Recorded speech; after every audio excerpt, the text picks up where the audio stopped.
So good morning everyone. I am Raisa May Caballes Bangos and I am one of the member of the Group 7.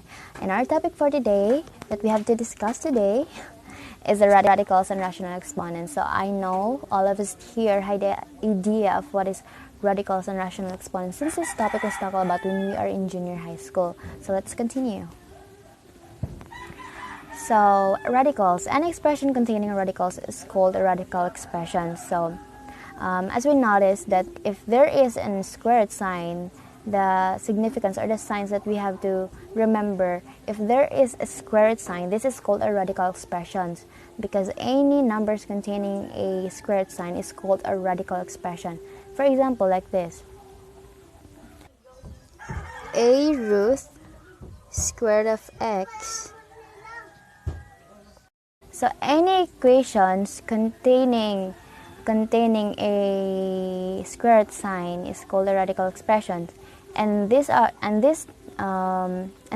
expression, they had also a term like this. For example, the a, this is the index, and the x is our radicand, and the squared sign is our radical sign.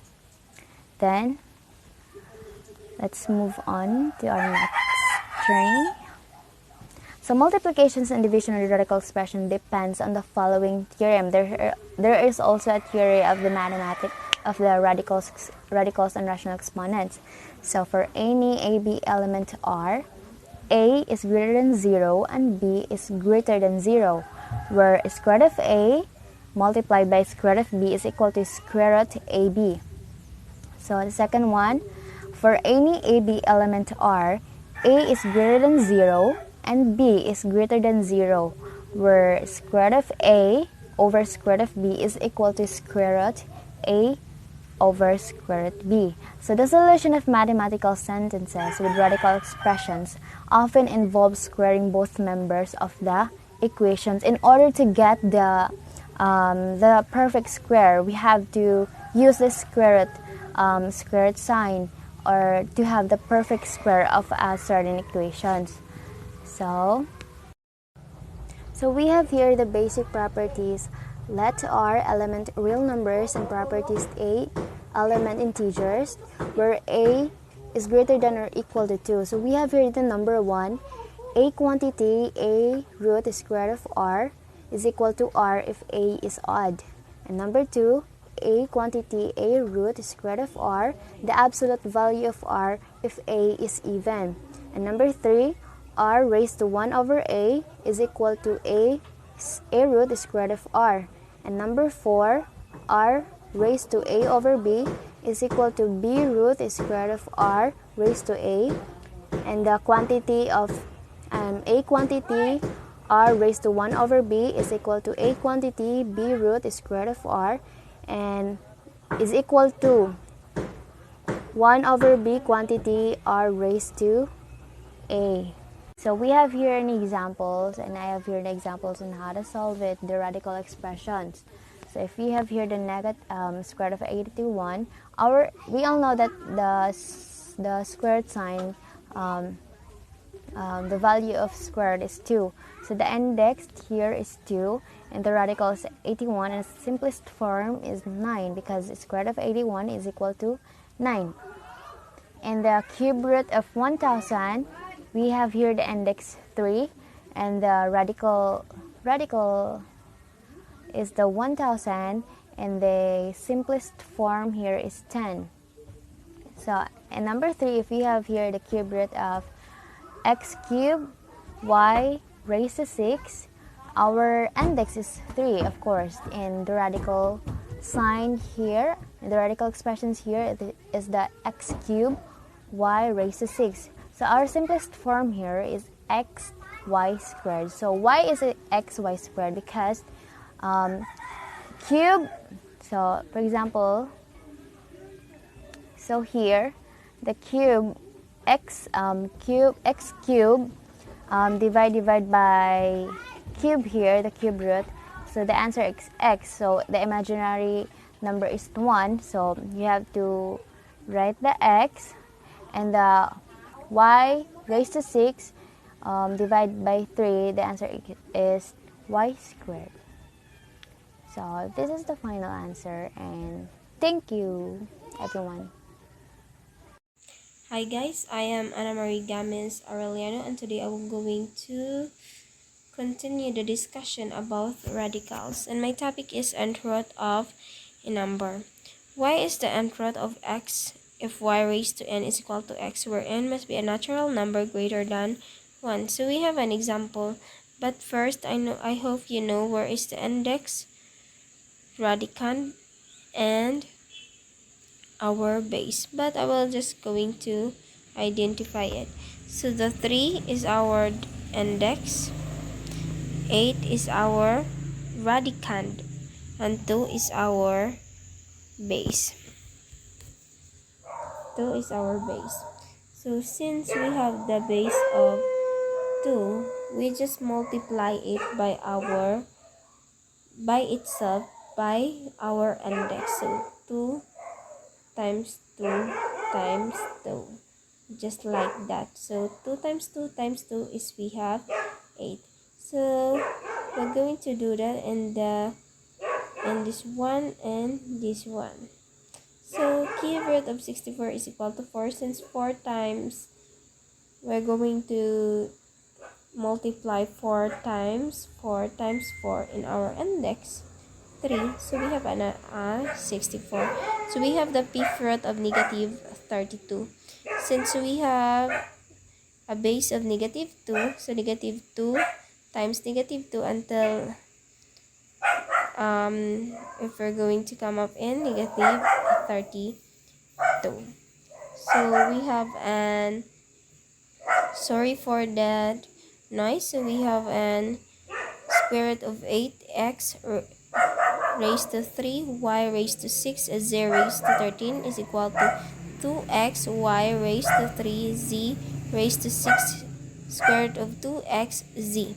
So we have, as we can see, we don't have any index here, but this have an 2 over here. Let's have an automatically 2. So we have 8. So as we all know, we have an perfect squared for our 8, and that was 4. So we're going to bring out the 2 because 2 divide 4 is equal to 2. So we're going to put 2, and then we have another square root here, over here, and then 2. So as we can see, how would we able to multiply our exponent? We're not going to multiply it, but we are going to divide our exponent by our index. So we have 2 divide 3 is equal to 1, and we have a remainder of 1. So our x here is 1, and then we have a remainder, so we put our remainder inside our another square root, and then we have y raised to 6. So 6 divided by 2 is equal to 3, and z is divided by, or 13 divided by 2, we have n 6. So we have a remainder, another remainder of 1. So we must put our z over here. Note, when you have an even nth root, the radicand must be non-negative, otherwise the expression will be undefined or will have an imaginary I. So we have an example, square root of negative 4 is undefined. Why? Because we have a 2 raised to positive 2 raised to 2. It is not equal to negative 4, or we have a negative 2 raised to 2, it is not equal to negative 4, because negative 2 times negative 2 is a positive 4. So now we have another radical form. How would we able to transform radical form? So we have an example here. We have a given example of 5 raised to 2 over 3. To transform it into a radical form, we have the 3, or a cube root of 5 raised to 2. So our 2 over 3 we must put it, our 3 is our, where will going to be our index, and our 5 is our radicand, and our 3 is our exponent of our radicand. So we must remember that our denominator, this is our denominator, is our index, and our numerator, this 2, is our exponent of our base. So we have another example here. X raised to 2 over 3. So we have an cube root of x raised to 2. So we have another example, negative 4 of e plus b raised to 12 of 1 over 3. So how would we able to do that? First, we must identify our base. Since this is our base, so we must write our base here. And then we have an exponent inside. So this is part of our base. So part of our base of negative 4 of e plus b raised to 12.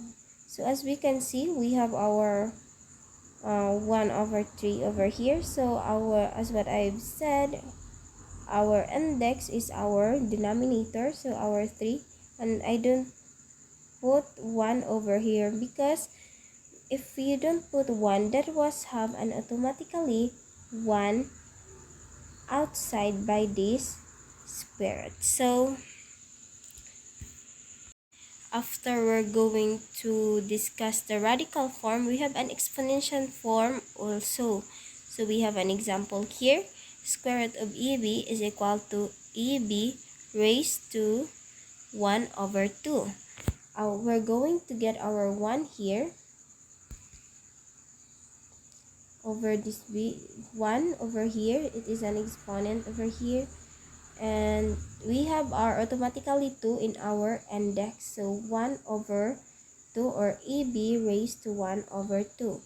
So we have another example. A cube root of 9AB raised to 4 is equal to our base. This is our radicand, as what I've said. So we have A, or 9AB raised to 4 over 3. Since we have an exponent outside of 4, so that was our numerator, and our index here is our denominator. So we have the fifth root of AB raised to 2c is equal to b. So we just copy this one, and then AB raised to 2c, and then copy the index in our denominator, and copy the 1 over here, automatically 1, as our numerator.